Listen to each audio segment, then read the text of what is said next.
Bonjour. Aujourd'hui, on plonge au cœur d'un sujet absolument crucial pour nos libertés, l'utilisation, avérée et illégale, de la reconnaissance faciale par les forces de l'ordre en France.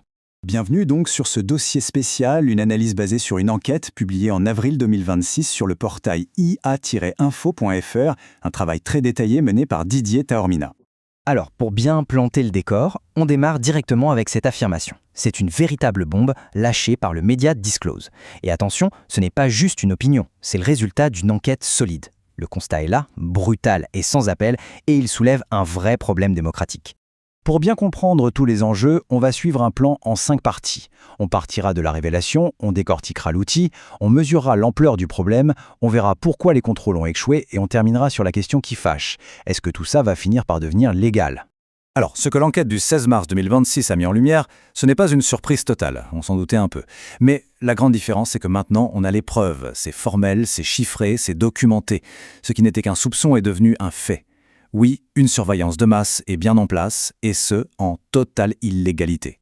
Bon, maintenant, entrons dans le vif du sujet. Comment ça marche, concrètement ? Comment un policier ou un gendarme peut scanner un visage en pleine rue ? La réponse tient en 2 mots. Un outil, Neo, et une base de données gigantesque. Voici donc la première pièce du puzzle, le Neo. À première vue, ça ressemble à un gros smartphone, un modèle renforcé. Mais en réalité, c'est bien plus que ça. C'est un véritable poste de police mobile qui tient dans la main et qui donne accès à des outils qui, avant, étaient réservés au bureau. Et cet outil, il est branché sur quoi ? Sur le fichier TAJ. C'est une base de données absolument colossale qui rassemble tous les antécédents judiciaires. Et le point clé, le voici, l'application de reconnaissance faciale installée sur le Neo est directement connectée à ce fichier. Pour qu'on se rende bien compte de l'échelle, il y a 17 millions de fiches de personnes mises en cause. Mais ce n'est pas tout. Il y a aussi 48 millions de fiches de victimes. C'est cette masse de données, y compris les photos de millions de victimes qui n'ont rien à se reprocher, qui est désormais accessible n'importe quand, en pleine rue. Et le pire dans tout ça, c'est que la procédure est d'une simplicité enfantine. Un agent prend une photo, il la charge dans l'appli, il lance la recherche et hop, en moins d'1 minute, il obtient une liste de visages correspondants. C'est cette facilité d'utilisation qui a largement contribué à la généralisation de cette pratique. On arrive maintenant au cœur du problème, le décalage, le fossé même, entre ce que dit la loi et ce qui se passe tous les jours sur le terrain. Et c'est là qu'on prend vraiment la mesure de la dérive. Parce que le droit, lui, est très clair. L'accès aux TAJ est très encadré, réservé à des enquêtes bien précises. Les contrôles en temps réel, c'est tout simplement interdit. Mais la réalité, celle qui est décrite par les témoignages, c'est un usage systématique, presque routinier, appris et banalisé dès l'école de police.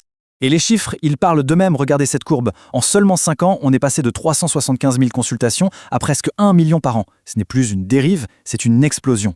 C'est la signature d'une pratique illégale qui est devenue la norme. Et voilà le paradoxe absolu. Pendant que l'usage explose, la loi, elle, prévoit des sanctions extrêmement lourdes, jusqu'à 300 000 € d'amende. Une menace énorme, qui contraste violemment avec l'impunité totale sur le terrain. Alors, la question qu'on doit se poser est simple. Comment a-t-on pu en arriver là ? Comment une pratique aussi massive et aussi illégale a pu se développer sans qu'aucun des systèmes de contrôle ne fonctionne ? En fait, c'est un peu la tempête parfaite. Plusieurs conditions ont été réunies. Un outil super simple à utiliser, aucune vérification technique sérieuse pendant des années, une hiérarchie qui ferme les yeux, et au bout du compte, 0 sanction. C'était la recette idéale pour qu'une pratique illégale devienne la règle. Et la preuve que les autorités savaient, elle est là, noir sur blanc. L'IGPN elle-même, la police des polices, a écrit dans son propre rapport annuel de 2023 que cette pratique était très fréquente. C'est un aveu incroyable. Savoir et ne rien faire, c'est laisser faire. Maintenant, projetons-vous un peu. Parce que derrière ce scandale, il y a une question encore plus fondamentale. Et si, finalement, toute cette pratique illégale n'était qu'un prélude à sa propre légalisation ? Cette citation de Noémie Levin de la Quadrature du Net résume parfaitement l'enjeu. On ne parle pas juste d'un problème technique, ce dont on parle, c'est d'un basculement de société. Un monde où le simple fait d'être anonyme dans la rue n'existe plus, où l'État peut identifier n'importe qui, n'importe quand. L'affaire Neo n'arrive pas de nulle part. Elle s'inscrit dans une séquence, une sorte de progression inquiétante. En 2023, c'était le logiciel Briefcam. En 2024, un règlement européen sur l'IA plein d'exceptions pour la police.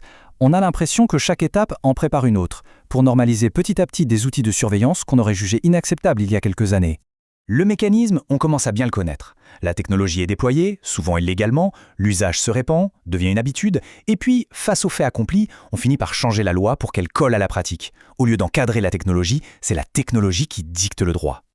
On termine l'argumentaire sur cette perspective historique qui fait froid dans le dos, toujours de Noémie Levin. Le rappel de 1940 n'est pas là pour faire peur, mais pour nous alerter, pour nous dire que des outils de fichage, aussi neutres semble-t-il, peuvent très vite changer de but avec une simple décision politique. On se quitte donc avec cette question, laissée en suspens. L'affaire Néo sera-t-elle le scandale qui met un coup d'arrêt à cette fuite en avant? Ou bien est-ce simplement la dernière étape avant la légalisation pure et simple de la reconnaissance faciale généralisée? L'avenir de nos libertés se joue peut-être maintenant. Retrouvez toute l'actualité autour de l'intelligence artificielle sur le portail ia-info.fr.